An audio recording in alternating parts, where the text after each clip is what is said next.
So you see, the same way you have spiritual, you know, inheritances, spiritual gifts, also the same way when you hear people say they're breaking generational curses, they inherited those curses too. It goes both ways. Because when you're talking about the universe, law of duality must come in. If there's white, there gotta be black. If there's plus, there gotta be minus. Ticket. So if there's good, there gotta be bad. So after using your gifts, your spiritual inheritance the way you should, guess what it does?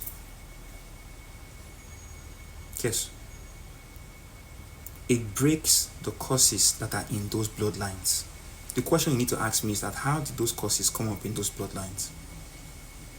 Curses are born in certain bloodlines when people did not fulfill the mission they came on.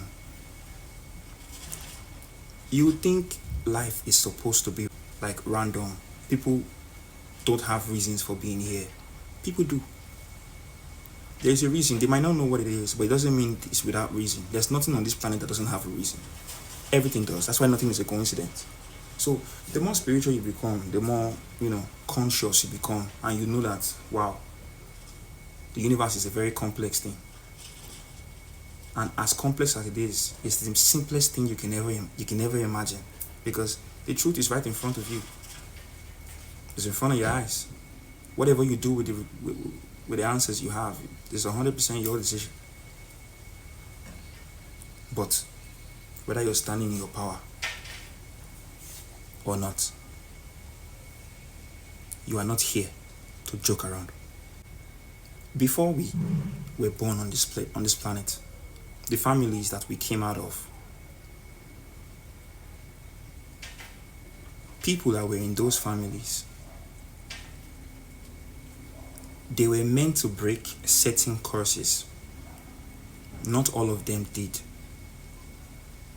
Those curses that were meant to break, that they didn't break, got passed down to the children. And that is the devil that they are fighting today.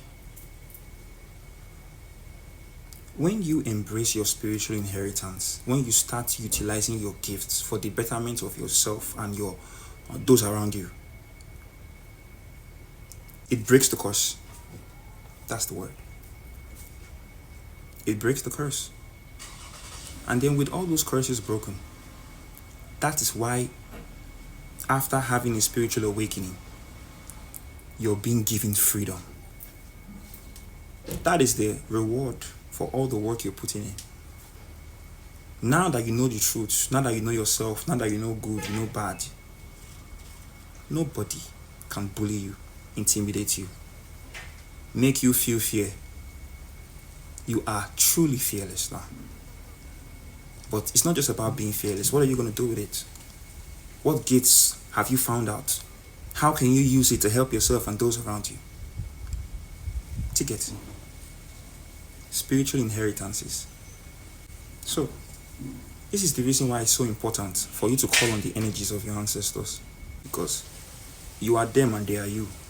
It is the work they came to do that some of them couldn't do, you are doing. And as you are doing it so, of course, it's not meant to be easy. But guess what?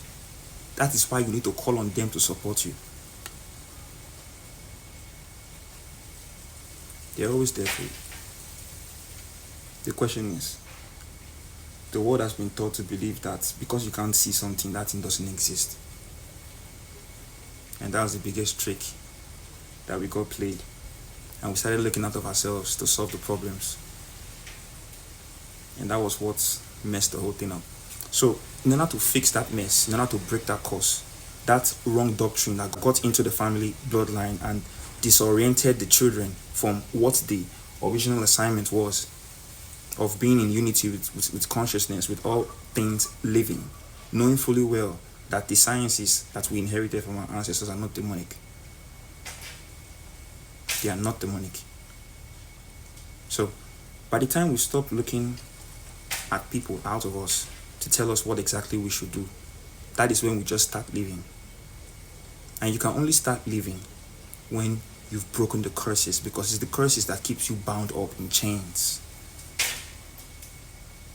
So whether you're free or you're stuck is 100% your decision. But guess what? Calling on the energies of your ancestors to assist you in breaking the curses that they tried to break when they were here and they couldn't, they will always support you. So it doesn't matter if you've not done it before. It doesn't matter if you've been doing it. Still keep doing it. It doesn't matter if people say you're demonic for doing what you're doing. You figured something out. And what you figured out is that the way they say is the way is not the way.